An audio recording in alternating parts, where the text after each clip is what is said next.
ఎన్నికల్లో పోటీ చేయడానికి సిద్ధపడిన తరుణంలో కూటమి సీట్లు సర్దుబాటులో సీటు వదులుకున్న నాగబాబు గారికి ఎమ్మెల్సీకి అవకాశం ఇచ్చాం.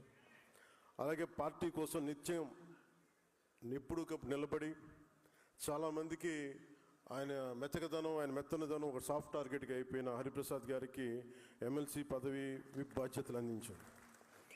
పార్టీ కోసం ముందు వరుసలో నిలిచి బలంగా పనిచేసిన నాయకుల్ని, కార్పొరేషన్ చైర్మన్ని నియమించాం. జిల్లా, నియోజకవర్గ, రాష్ట్ర స్థాయిలో పార్టీ కోసం నిలిచారు. అలాగే తమ ఆలోచన, భావజాల విధానాలతో పార్టీ కోసం ఎన్నికల సమయంలో పనిచేసిన వారికి అవకాశం ఇచ్చాం.